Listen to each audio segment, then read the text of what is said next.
Enzyme की बात कर रहे हैं कि भाई वैसे एंजाइम जो कहीं ना कहीं हम लोग इंडस्ट्रियल लेवल पे तैयार करते हैं, ठीक है। इसमें सबसे एकदम कॉमन सा एंजाइम है आपका क्या, लाइपेज। एकदम कॉमन सा एग्जांपल है, पैन ऑन कर दीजिए बोला, ठीक है। देखो लाइपेज, अब ध्यान देना बच्चा आराम से। लाइपेज किसके लिए यूज किया जाता है, यदि लिपिड का पाचन करना हो हमें तो उसके लिए कौन से एंजाइम का इस्तेमाल करते हैं, लाइपेज का। जैसे हिंदी में कहना चाहे तो कह सकते हैं क्या, अपमार्जक, या नॉर्मली क्या बोलते हैं, डिटर्जेंट, ठीक है। अब होता है ना कि आपने कभी अच्छे से नोटिस किया होगा कि सपोज खाना वाना खा रहे थे, सब्जी वगैरह में तेल डालते हैं, ठीक है, मसाला वगैरह भी रहता है, कभी कपड़े पे गिर गया, दागी आ जाता है तेल का, ठीक है। उसको छुड़ाने के लिए हम किसका इस्तेमाल लेते हैं, अपमार्जक का, डिटर्जेंट का इस्तेमाल लेते हैं। कभी सोचा नहीं कि छोड़ कैसे दिया इसने, वो दाग धब्बा जो भी था वो छूट कैसे गया। सर रीजन था कि वो जो दाग धब्बा था ना वो किसका था, लिपिड का था। और यदि मुझे वहां से लिपिड को हटाना है, इन द सेंस क्या करना पड़ेगा, लिपिड का पाचन करना पड़ेगा, मतलब सीधा सीधा उसको वहां से सर तोड़ना पड़ेगा। अगर वहां से तोड़ दिया जाए मतलब कि सर लिपिड क्या है, एक प्रकार से कार्बनिक पदार्थ है, और कार्बनिक पदार्थ क्या होते हैं, जटिल होते हैं, और जटिल होंगे तो उनको तोड़ पाना आसान नहीं होगा, ठीक है। उनको हटा पाना साधारण नहीं होगा, सिंपल नहीं होगा। तो क्या करेंगे सर, लिपिड जो है ये कॉम्प्लेक्स है, मतलब कि जटिल है, इसको ये अपमार्जक, ये डिटर्जेंट जिसमें मिला है क्या, लाइपेज, ठीक है, इसमें डाला गया है क्या, लाइपेज। अब इस लाइपेज युक्त अपमार्जक आप कह सकते हो, या तो सीधा सीधा अपमार्जक इसमें लाइपेज होता ही है। अब इसका इस्तेमाल करेंगे तो ये क्या कर देगा भाई, लाइपेज, सर उसमें लिपिड था, लिपिड क्या है, कार्बनिक पदार्थ। कौन सा कार्बनिक पदार्थ, जटिल कार्बनिक पदार्थ। इसको तोड़ देगा, इसको क्या कर देगा, पाचन कर देगा, इसको बना देगा सरल, यानी कि सिंपल ऑर्गेनिक कंपाउंड में बदल देगा। अब ये जब हो जाएगा उसके बाद क्या, झाग होता है, बाकी काम वो झाग संभाल लेगा, ठीक है। तो असल काम क्या हो जाता है यहाँ पे, सर दो चीजें मिल रही है यहाँ पे अपमार्जक में, एक तो झाग बनाने के लिए हमने डाल रखा है, और दूसरा उसके अंदर डाल रखा है लाइपेज। अब वो लाइपेज क्या करेगा, जितना भी तेल वसा होगा उन सब का पाचन कर देगा, बचा हुआ जो साफ सफाई है वो झाग कर देगा, काम हो जाएगा खत्म, ठीक है।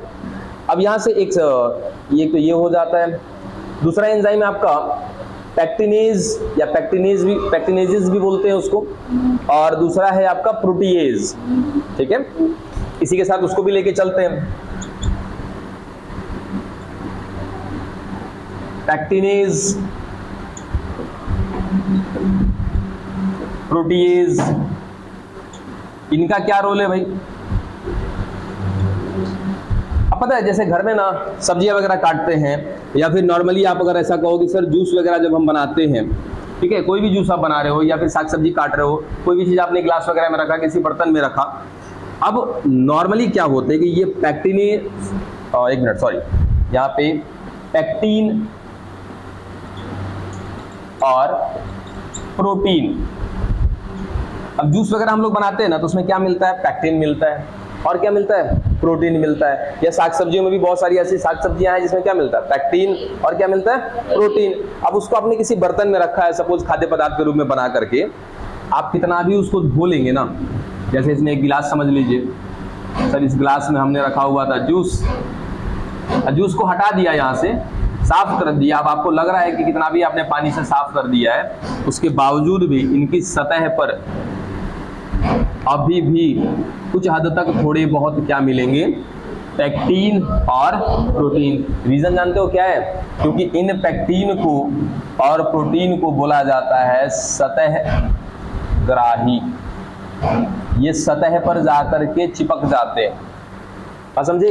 इसीलिए किसी भी बर्तन में यदि वो पदार्थ हमने रखा है जिसमें पैक्टीन है और प्रोटीन है, तो वो आसानी से इसके सरफेस पर जाकर के चिपक गए होंगे। हम कितना भी बढ़िया से धो लेंगे, थोड़ा सा चिपचिपापन या फिर जो भी थोड़ी बहुत सी संरचना मिलेगी उनकी, उसके लिए क्या करते हैं, तो सर इस पैक्टीन के पाचन के लिए कहाँ गया, पैक्टिनेज, और प्रोटीन के पाचन के लिए प्रोटीएज, इसका इस्तेमाल करेंगे हम लोग। सेम कहानी होगी सर, जटिल से क्या बनाएंगे, सरल बनाएंगे, कॉम्प्लेक्स से सिंपल बनाएंगे। अब ये पैक्टिनेज और प्रोटीएज कहां पर मिलेगा, विम बार यूज करते हैं, उस विम बार में जो नॉर्मली कॉमन सा एंजाइम पाया जाता है वो कौन सा होता है आपका, पैक्टिनेज होता है और प्रोटीएज होता है। विम बार हो गया, यानी कि आप जो साबुन की टिकिया इस्तेमाल करते हो, या फिर विम बार का जो एक्सो जो भी हो, या तो फिर आपका जो विम बार का लिक्विड वगैरह जो भी आता है सॉफ्ट, उन सभी में क्या होता है, मोस्टली पैक्टिनेज रहता है और प्रोटीएज रहता है। लाइपेज भी रहता है उसमें, ऐसा नहीं है। मुख्य रूप से क्या होते हैं, पैक्टिनेज होते हैं और प्रोटीएज होते हैं। लाइपेज की मात्रा भी होती है। लाइपेज लगभग सारे डिटर्जेंट में मिलता है, क्योंकि खाने पीने की सामग्री में भी हम तेल का इस्तेमाल कर रहे होते हैं। ठीक है, हमने बारी बारी से अलग अलग बता दिया, तीनों को एक साथ भी लिख सकते हैं, लाइपेज, उसके बाद पैक्टिनेज और प्रोटीएज। ये सारी चीजें कहीं ना कहीं हमारे सरफ साबुन वगैरह में पाई जाती है। ये 3 एंजाइम याद रख लीजिएगा। उसके बाद एक आपका है स्ट्रेप्टोकाइनेज। ठीक है, मिल रहा है क्या, स्ट्रेप्टोकाइनेज। अब यहाँ पे स्पेशली देखो, वहां पे एक नाम दे रखा होगा, स्ट्रेप्टोकोकस एक बैक्टीरिया है, उससे वहां से क्या किया जाता है, निकाला जाता है। अब ये क्या करता है स्ट्रेप्टोकाइनेज, चलिए इसके बारे में बात करते हैं। ये मिटा दे रहे दोनों।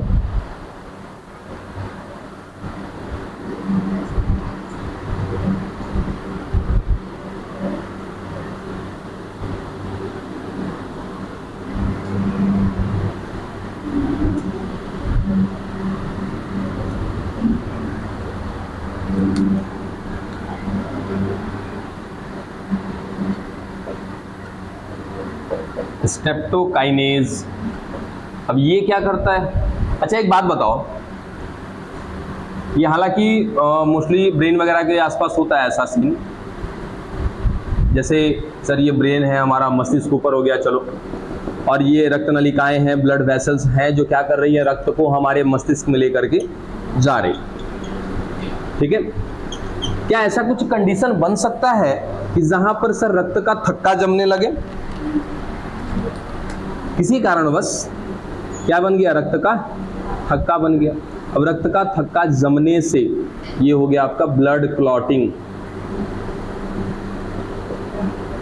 इसको कहते हैं रक्त का थक्का। ठीक है, अब क्यों जमा है वो एक अलग का कंडीशन है, बहुत सारे रीजन हो जाते हैं रक्त का थक्का जमने के। किसी कारणवश यदि रक्त का थक्का जम रहा है तो ये जो फ्लुएंस तरीके से, यानी कि मतलब लगातार जो रक्त का आवागमन है वो क्या हो जाएगा, अवरोधित हो जाएगा, मतलब कि रुकने लगेगा। तो ऐसे पेशेंट जिनके अंदर क्या हो रहा है, रक्त का थक्का जम रहा है, उनको दिया जाता है क्या, स्ट्रेप्टोकाइनेज नामक एंजाइम दिया जाता है। ठीक है, जिससे क्या होता है कि ये स्ट्रेप्टोकाइनेज जैसे ही इस व्यक्ति के रक्त में जाता है, वो जा करके जो रक्त का थक्का है उसको हटाता भी है, साथ ही साथ रक्त का थक्का न जमे इसके लिए भी जिम्मेदार होता है कौन, स्ट्रेप्टोकाइनेज। ये एक प्रकार के जीवाणु से तैयार किया जाता है जिसका नाम है क्या, स्ट्रेप्टोकोकस बैक्टीरिया। ठीक है, या स्ट्रेप्टोकोकस जीवाणु, बस नाम याद रख लीजिए। और अगर उसके बारे में डिटेल मिल जा रहा है कि कहां से प्राप्त किया जा रहा है वो ध्यान में रख लीजिए, और इसका काम क्या हो रहा है वो। ठीक है, क्या क्या हो गया, लाइपेज हो गया, उसके बाद पैक्टिनेज हो गया, प्रोटीएज हो गया, फिर स्ट्रेप्टोकाइनेज हो गया। तो ये कुछ तरीके के क्या है आपके एंजाइम से, बस इतना याद रख लीजिए। उसके बाद आता है क्या बच्चा आपका, बायो एक्टिव मॉलिक्यूल्स। ठीक है, कुछ छूट तो नहीं रहा बीच में, एक बार देख लीजिएगा। हाँ दिखाइए,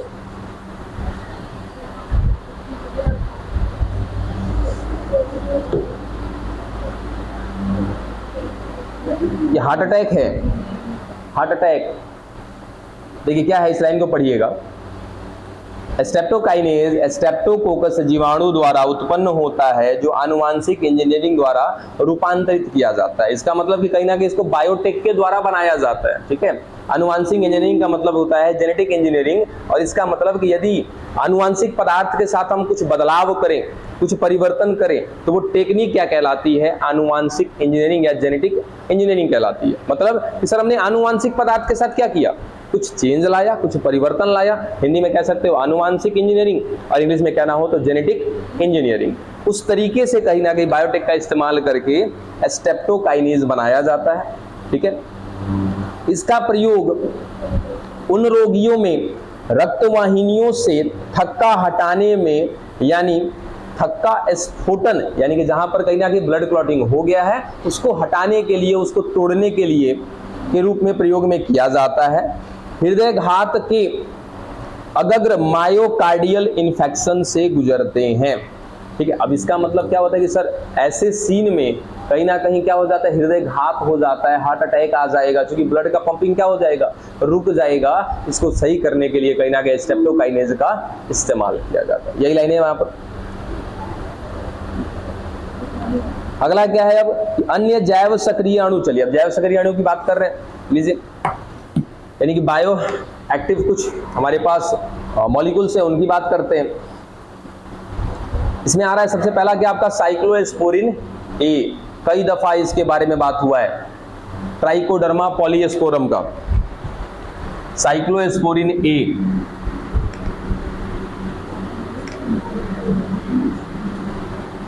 इसे हो जाए साइक्लोस्पोरिन ए।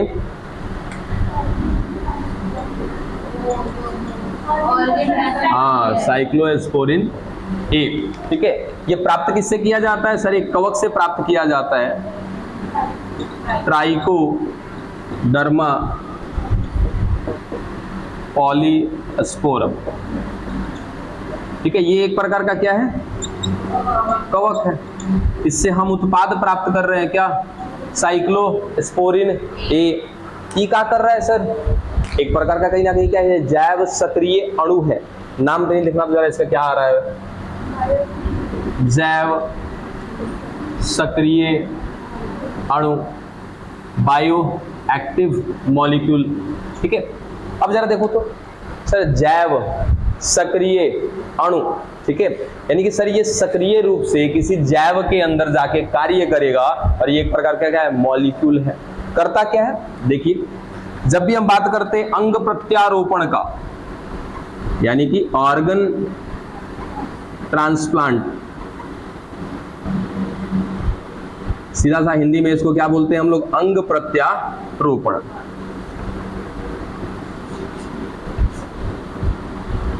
जब भी जैसे किसी का सपोज किडनी खराब हो गया, हार्ट खराब हो गया, कोई भी अगर अंग अंदर खराब हो गया है उसको बदलना पड़ेगा, ठीक है।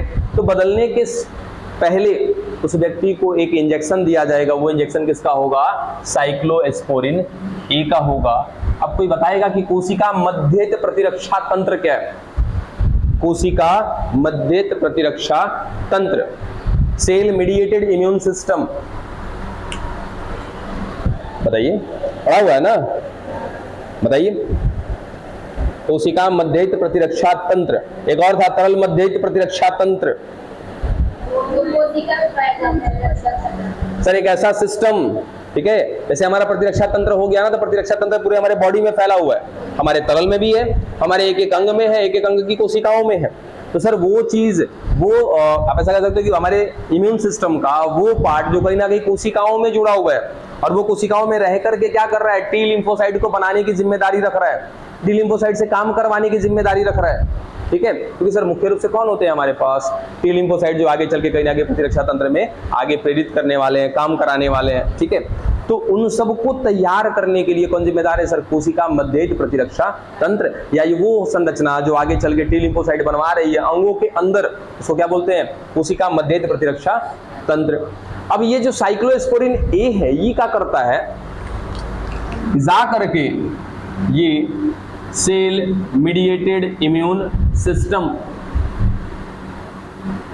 कोशिका मध्यस्थ प्रतिरक्षा तंत्र, इसको जाकर के कर देगा बच्चा शांत, या सीधा सीधा हम कहें कि इसके काम को क्या कर देगा, रोक देगा। अब जैसे ही काम रुक जाएगा, अब तो सर अब उस समय उस व्यक्ति का अंग बदल दीजिए, किडनी बदलना था, उससे पहले क्या दे दिया, साइक्लोस्पोरिन ए। अब क्या होगा कि जैसे ही ये इंजेक्शन देंगे, उस व्यक्ति के अंदर जो प्रतिरक्षा तंत्र मिल रहा था, जो उसकी कोशिकाओं में था, वो कुछ समय के लिए क्या हो जाएगा, रुक जाएगा। अब रुक जाएगा तो आप क्या करो, बाहर से जो अंग आपको डालना है इस शरीर में डाल दिया जाएगा। अगर बिना इस इंजेक्शन के दिए हुए क्या करेंगे, अगर अंग को डालेंगे ना, तो जैसे ही आप अंग डालोगे इसका इम्यून सिस्टम क्या है बच्चा, यहाँ पर अभी एक्टिव है, सक्रिय है, वो तुरंत इस अंग को क्या समझेगा, प्रतिजन समझ लेगा, मतलब कि एंटीजन समझ लेगा। जैसे ही इसको प्रतिजन समझेगा, टी लिम्फोसाइट के द्वारा उन कोशिकाओं को जिनको आपने अंग के रूप में डाला है उनको क्या कर देगा, मार देगा, खत्म कर देगा। अब आप क्या कर रहे हो कि सर किसी का हार्ट हम ट्रांसप्लांट कर रहे हैं और हमने उस व्यक्ति को साइक्लोस्पोरिन ए नहीं दिया। अब नहीं दिया तो सर अभी तक तो उसका सेल मीडिएटेड इम्यून सिस्टम यानी कि कोशिका मध्य प्रतिरक्षा तंत्र क्या है सर, चालू है, तो काम कर रहा है। और जैसे ही हम उसके अंदर हृदय डालेंगे, अब हृदय की कोशिका पर भावी हो जाएंगी कौन, हमारे इम्यून सिस्टम की कोशिकाएं, यानी कि टी लिम्फोसाइट जाएंगी, उनका पहचान करेंगी, पहचान करके उनके खिलाफ एंटीबॉडी बनवाएंगी और जा करके उनको मार के खत्म कर दें। उससे बेहतर है क्या करना, सर साइक्लोस्पोरिन ए दे देना, जिससे फायदा क्या होगा कि उसका इम्यून सिस्टम कुछ समय के लिए शांत होगा, रोक दिया जाएगा उसके काम को। बाद में अंग को डाल दीजिए, अंग को डाल दीजिएगा, उसके बाद अब होता क्या है ना कि साइक्लोस्पोरिन ए का पावर कह लो, क्षमता कह लो या कैपेसिटी कह लो, लगभग 4-5 घंटे 6 घंटे, मान लो हमने कह दिया कि सर 4 से 5 घंटे इसकी क्षमता है। अब इस 4 से 5 घंटे में क्या कर लेना है, अंग का प्रत्यारोपण कर लेना है। आज जैसे ही अंग का प्रत्यारोपण हो जाएगा, फिर उस पेशेंट को उठा करके आईसीयू से ला करके आईसीयू वगैरह में रख दिया। 4-5 घंटे के बाद जब उस व्यक्ति के अंदर से इस रसायन का, इस साइक्लोस्पोरिन ए की क्षमता, कैपेसिटी जैसे जैसे खत्म होगी, अब सर उसके बाद तो हमारा फिर क्या हो जाएगा, इम्यून सिस्टम एक्टिव हो जाएगा। हमने क्या किया था, इसको शांत किया था, उसके काम को रोका था कुछ समय के लिए। जैसे ही ये केमिकल धीरे धीरे खत्म होगा, वापस धीरे धीरे हमारा इम्यून सिस्टम क्या हो जाएगा, चालू हो जाएगा, काम करने लगे। क्या उस समय नहीं मारेगा, नहीं मारेगा। रीजन, जब ये होश में आएगा, जब ये जगेगा, जब ये सक्रिय होगा, तो आपको भी पता होना चाहिए कि बच्चा इम्यून सिस्टम किसको प्रभावित करता है। इम्यून सिस्टम आपके अंदर मिलने वाले किसको प्रभावित करता है, सर उन लोगों को प्रभावित करता है जो हमें प्रभावित करते हैं। बात समझे, ये उन लोगों पर इफेक्ट दिखाता है अपना जो हमारे अंदर खुद इफेक्ट दिखा रहे हैं। जैसे आपने कभी सोचे देखा कि सर लैक्टोबैसिलस तो हम खाते हैं, क्या लैक्टोबैसिलस को हमारा इम्यून सिस्टम मार देता है, नहीं मारता है, छोड़ देता है, बोला जा भाई काम कर। तो वैसे जो हमारे शरीर के लिए काम कर रहे हैं ना, उनको इम्यून सिस्टम छोड़ देता है, नहीं मारता है। जो शरीर के विपरीत काम कर रहे हैं, हमारे कुछ नुकसान पहुंचा रहे हैं, उनको मारने का काम करता है। जब ये होश में आएगा, जब ये सक्रिय होगा इम्यून सिस्टम, तब देखेगा ये तो अपना ही हृदय काम कर रहा है, अपने शरीर के लिए काम कर रहा है, छोड़ देगा, नहीं मारेगा। बात समझ में आया, ये सीन है। तो आपका क्या है, साइक्लोस्पोरिन ए। आप इसको ना एक तरीके का सेडेटिव भी बोला जाता है, सेडेटिव, या फिर हिंदी नाम इसको दे सकते हो क्या, संदमक। सर एक प्रकार का ये संदमक होता है। किसके लिए संदमक होता है तो भी याद रखिएगा, सेल मीडिएटेड इम्यून सिस्टम के लिए एक प्रकार से संदमक का कार्य करता है। हो गया, ये रहा। उसके बाद एक और है स्टैनिन, स्टैटिन है, सॉरी स्टैटिन, बिठाएं इसको।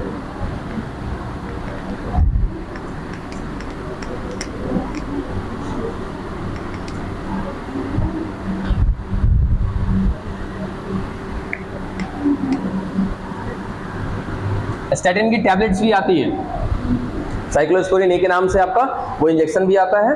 जैसे आपने नॉर्मली देखा होगा एक इंजेक्शन मोनोसेफ, मोनोसेफ देखा है, नहीं देखे, अरे बड़ी कॉमन इंजेक्शन है जी। टाइफाइड हो जाता है तो हमें मोनोसेफ पड़ता है, मलेरिया में भी मोनोसेफ पड़ता है। अब जो मुंडी हिला रहा है मतलब उसका लगल है, कभी का लगा इसीलिए। चलो ठीक है, तो जैसा मोनोसेफ का डब्बा होता है ना, ठीक ऐसा ही होता है क्या साइक्लोस्पोरिन ए का डब्बा, दिखने में एक जैसे ही होते हैं। ठीक है, खैर वो बात की चीज है। उसी तरीके से एक और आता है टैबलेट, जिसको नाम देते हैं स्टैटिन। ठीक है, स्टैटिन के नाम से आता है टैबलेट आपका। अब इसका इस्तेमाल क्या करते हैं सर, ये भी एक प्रकार का क्या है, एक्टिव मॉलिक्यूल है। ठीक है, जैव सक्रिय अणु है ये भी एक प्रकार का। ये क्या करेगा, तो जो व्यक्ति मोटे होते हैं ना, ठीक है, जो भी व्यक्ति मोटे होते हैं तो मोस्ट कॉमनली रीजन क्या होता है कि सर वो तेल में तला हुआ कम, तेल में तौला हुआ ज्यादा खाए होंगे। बात समझे, कोई इंडिविजुअली नहीं लेगा अपने ऊपर, मतलब कि कुल मिला जुला के सर तेल का सामान या सामग्री ज्यादा प्रयोग किए होंगे। ठीक है, जैसे जो व्यक्ति ज्यादा तेल के सामग्री का प्रयोग करता है वो व्यक्ति आगे चल करके क्या हो जाएंगे, मोटे हो जाएंगे कुल मिला जुला करके। अरे सुन तो लो, बात तो खत्म नहीं हुआ ना, सुन लो। अब सर तेल का सामग्री खाया जिस वजह से मोटे हो गए, क्या हुआ होगा उस व्यक्ति के अंदर, चाहे वो मे भी एक स्त्री हो या एक पुरुष हो, हुआ क्या होगा सर, उसके अंदर लिपिड बहुत ज्यादा कंज्यूम हुआ होगा। ठीक है, अब कोई जरूरी नहीं है कि केवल तेल में छना हुआ खाएंगे तभी लिपिड हमारे अंदर जाएगा, आगे भी सुनो। ठीक है, तो लिपिड बढ़ने से कहीं ना कहीं क्या बढ़ता है, मोटापा बढ़ता है। चलो ये बात मानने लायक है। उसके बाद कुछ और भी रीजंस होते हैं, कुछ और भी कारण होते हैं क्या होने के, मोटे होने के। तो कारण बहुत सारे हैं, बात समझे। कुछ लोग तो ऐसे होते हैं, जैसे कुछ महिलाएं पतली दुबली है, कोई दिक्कत नहीं है, शादी विवाह हुआ अभी भी पतली दुबली है, एक आधे को बाल बुतरू हुआ फैल गई, मतलब कि शरीर आकार में क्या हो गया, बढ़ गया। तो उसके लिए क्या वो कुछ खाना शुरू कर दी, अरे अल्लाह, स्विच बात तो लोग कहीं नहीं चालू करती हो, जल्दी ऊपर वाला किनारा जल्दी स्विच चालू करो। ऊपर का किनारा हम हमेशा कहते हैं ऊपर वाले को हमेशा ऑन रखिए, उस पर एक दागी है, उस दागी वाले स्विच को हमेशा ऑन रखना है आपको, दिख रहा है दागी, तो वो इन्वर्टर स्विच है, बार बार कहते हैं, गायब करा दिया ना सब। हाँ, तो मोटापा बढ़ने के और भी बहुत सारे रीजन हैं। किसी को तो बहुत सारे दवाइयों का साइड इफेक्ट हो जाता है तो भी वो मोटे हो जाते हैं। कुछ लोग तो ऐसे हैं, जैसे अभी महिलाओं की अगर स्पेशली बात महिलाओं की करें हम लोग, क्योंकि पुरुष जल्दी मोटे नहीं होते, महिला, हाँ बिल्कुल, पुरुष जल्दी मोटे नहीं होते हैं। अब ऐसे इसके लिए मैं अपने एक्सपीरियंस से बता रहा हूँ। ठीक है, महिलाएं ज्यादातर जल्दी मोटी हो जाती हैं। रीजन क्या हुआ सर, उनका खान पान, उनका रहन सहन, उनके जिंदगी के आने वाला बदलाव, ये बड़ी मायने रखता है। उनके क्या, उनके जीवन में बहुत ज्यादा बदलाव है।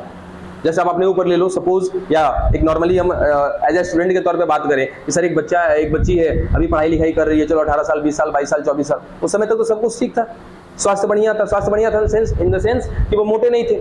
ठीक है, जैसे शादी विवाह हो जाता है, कुछ ही साल के बाद, 1-2 साल के बाद ही आप देखते हो बॉडी स्ट्रक्चर क्या हो जाता है, चेंज हो जाता है, क्योंकि कहीं ना कहीं कुछ ऐसा बदलाव आने लगते हैं शरीर में, कुछ हार्मोनल चेंजेस आने लगते हैं जो उनके बॉडी को क्या कर देते हैं, बिल्ड कर देते हैं। ठीक है, तो वो मोटापा अलग है। ये मोटापा हम किसके लिए बात कर रहे हैं, लिपिड के लिए।